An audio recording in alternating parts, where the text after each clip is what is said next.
les cours Mishpete Eretz, cours numéro 9, je pense. Ouais.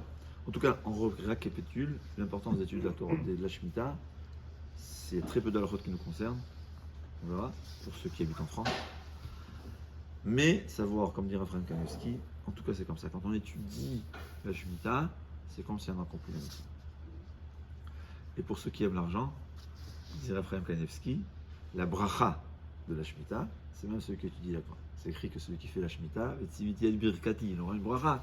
Alors savoir comment ça fait la bracha. Mais c'est pas pour ça qu'on étudie. Mais quand le Yitzhara il nous embête, on lui dit voilà, ben on veut la bracha, comme ça le Yitzhara il peut rien nous dire. D'accord. Il y a une halakha intéressante qui s'appelle des Shvit. J'ai récolté des fruits de Shvit, j'ai le droit. Je les ai vendus, j'ai le droit. On n'a pas le droit de faire du commerce, mais si j'ai ramassé une petite quantité, je veux la vendre, j'ai le droit. À plus fort raison quand c'est du commerce, l'argent que j'ai reçu, devient de l'argent Kadosh Bekdushat Shvit, on apprend dans des psukim. C'est ça, c'est Shvit. Qu'est-ce que ça veut dire? Premièrement, je n'ai le droit d'acheter que des aliments consommables. Je ne peux pas prendre cet argent pour acheter des habits. Deuxièmement, ce que je vais manger sera Kadosh et donc on ne pourra pas le détériorer. Toutes les règles qui gèrent les Perot Shvit eux-mêmes vont gérer les fruits que j'ai achetés avec les Perot Shvit. La solution dans ces cas-là, elle est, c'est-à-dire, on n'a pas le droit d'écrire, il dit par exemple, il y a des fruits de Shvit. Ouais, il y a des fruits de Shvit. Disons que je ne veux pas être mahmir et je me permets de les acheter. Pas des légumes parce que les légumes on peut pas manger. Ouais. Aujourd'hui, il y a des légumes qui ont commencé à pousser l'année dernière, c'est différent. Mais actuellement, je parle de ce qui nous concerne. J'ai des fruits, je vais les acheter. Il y a qui disent qu'il n'y a pas de lifné hiver. C'est une coula. Vraiment, je crève de faim, je vais acheter.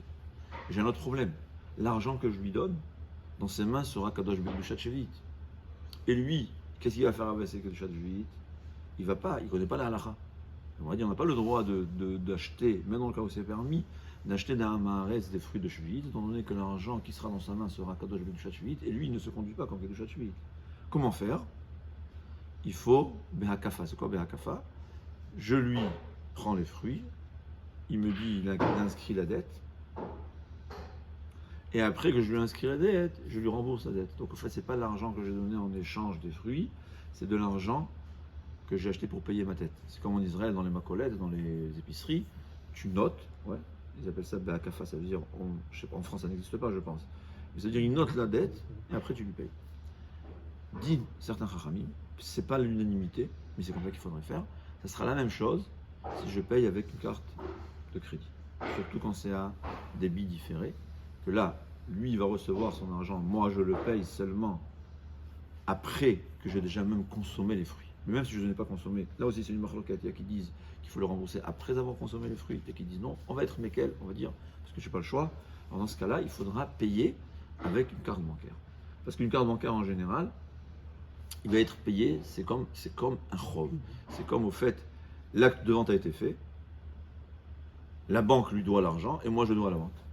Donc on ne peut pas dire que l'argent qui a été débité de mon compte, c'est un échange contre les fruits et donc l'argent n'aura pas de Pshat Shevit.